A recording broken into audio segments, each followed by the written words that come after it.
Good afternoon, everyone. Super Freeze 3.0, the most intense of the waves of January. What can you expect coming through this next week?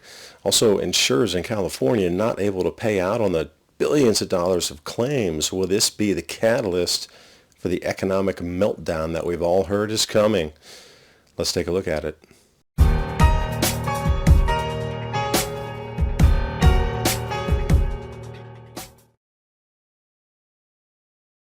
And 2025 begins week 1, week 2.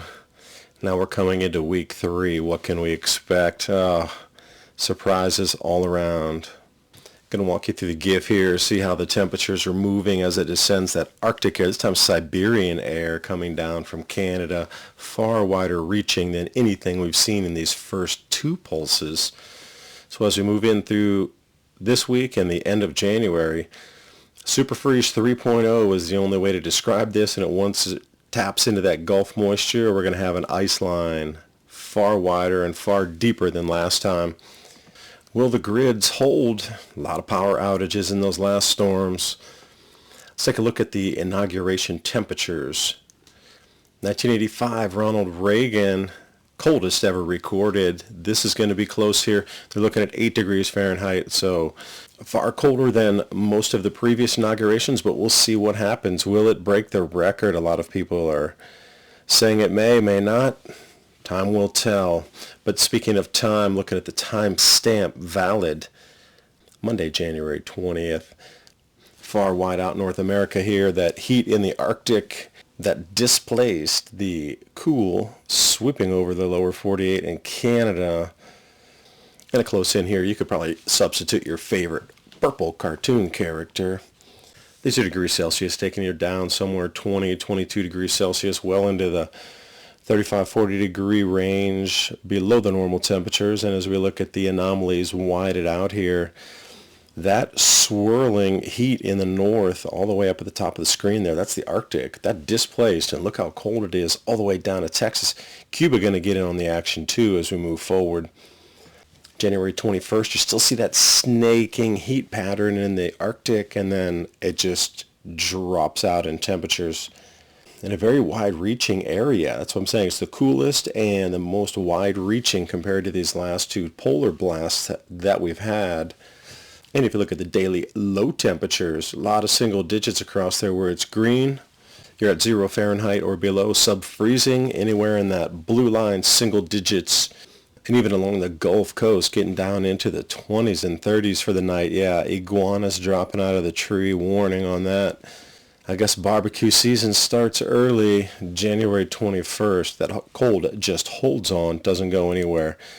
That's what I say, you're going to expect drawing on the grid in massive amounts, and once this ice storm hits too, and the model updates from today should be much more precise where that ice will land exactly.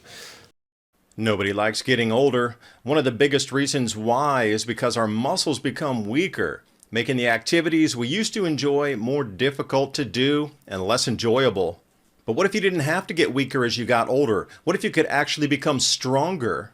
Celebrity fitness trainer Tony Horton says he's found a way to turn the impossible into a reality. It's a method anyone can do that takes about 1 to 2 minutes a day, and within a very short period of time you can start to feel stronger, probably healthier than you have in years.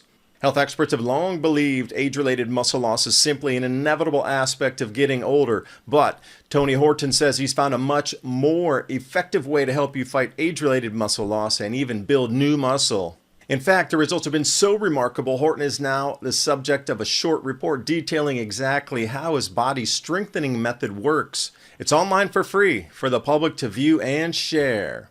Go to tonyprotein.com/adapt now to watch the video yourself. That's tonyprotein.com/adapt. Or click on that link in the description box below and find out now.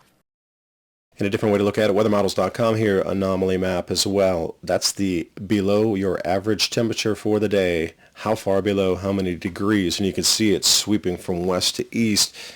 Gives you a good timeline on arrival so you can get ready, get your generators ready, get those pipes dripping so they won't freeze. Because on the 22nd, that cold whips way down into Cuba, way into Yucatan Peninsula of Mexico. Yeah, this is absurdly cold for those areas. And if we look through the central United States, also temperature anomaly, easy to read. Anywhere it's that very light purple, 40 degrees below the normal average temperature of your area. And those darker blues, 30 degrees below the normal. And this first set of maps here will take you from today out until the 23rd. At least you can prepare a little bit in advance so you know where the cold's going to grip. And you can see that set of maps, so where's your location? Now please remember, this continues to go out through the 25th, 27th, and 31st. And then we get, another bite of cold. But it seems that the 23rd is going to be like the center point of the most cool. So you can adjust from there in your preps. Remember what happened last time with all the power outages, road closures, flight delays, and supermarkets being closed.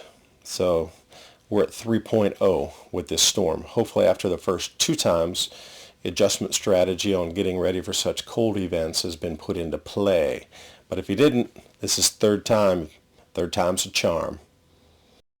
And it's just an avalanche of cold swinging at us again and again. Avalanche of strangeness around the world too. See this coming at you just like this. You have a chance to prepare. Roll them up, as I remember that Chevy Chase movie. Roll them up. Since we're in the Pacific, let's swing back over to California. These fires, terrible. Just the all-encompassing nature of it and the winds that accompanied this. Strange how it was, again, 2 rounds of winds and they still couldn't extinguish these fires, finally getting it under control. Some people saying, oh, it was drones from the sky. Bringing you a drone show here from China. Was it this or was it... I think it was more all this dry brush. You can see how quickly anything could spread through there as a catalyst, and once it gained hold with high wind like that, that fire is going to spread incredibly fast. And another thing, it's a topography of California. So here is an elevation map for you. We're looking down where it curves at the bottom just before it gets into Mexico. That whole bowl, for a better term, coming off the coast, those winds were channeled and funneled down through the mountains straight out to sea. But you can see how the topography led to a lot of this amplification and wind tunneling effect that went into just incredible gusts well above 100 miles an hour for sustained periods of time for days. And these are the remnants that are left. This is what we're left with. So how does this move into the global economy anyway, and the U.S. economy poised, teetering on the edge of, well, the abyss. So much money printing. We need another 10 trillion this year to get through. So LA residents whose homes were taken down by these wildfires will still have to pay off the mortgages and property taxes. And that would be normal after any type of event. Even if hurricanes, you're still going to have to pay on your property. Now it comes down to, did you have insurance? Of course you had to, because you had a home unless it's paid off. And were those insurers still valid after the storm? Have they gone bankrupt and run away? Is the question.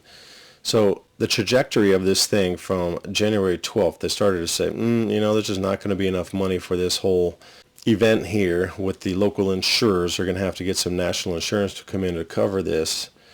Insurance stocks set to collapse. LA wildfires officially spread 40,000 acres. Insurance losses at $20 billion.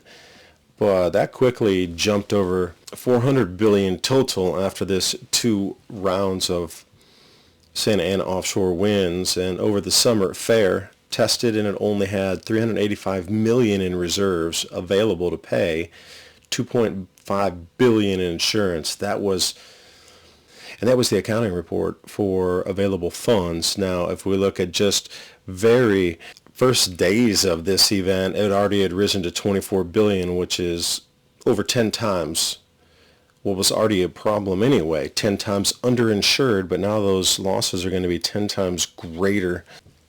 And the potential exposure right now is $458 billion. See how it jumped from $20 billion to $458 billion?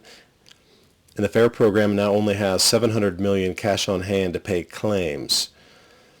And what about all these insurers? All of our insurances are going to go up because these same companies that are operating in California that give me insurance in Tennessee are going to ask me to pay more because these ridiculous amounts for home building and permitting, etc. in California.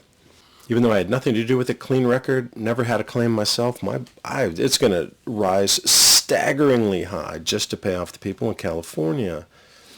But don't worry, you can get a $770 federal payment. That's $70 more than was offered in North Carolina.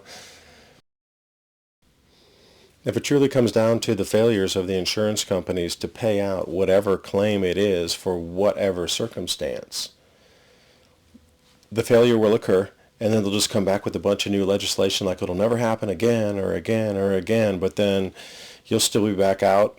Or the plan was allow the full implosion, for a better term, and bring in an entirely new system. Maybe that's the plan. Anyway, thanks for watching. Hope you got something out of the video. And please remember to join me on Patreon. Going to be shifting a lot more content over there, exclusive, away from YouTube. And we'll see what 2025 brings us for the rest of the year. Please remember to like, share, subscribe, share with your friends and family. I'll see you next time. Bye for now.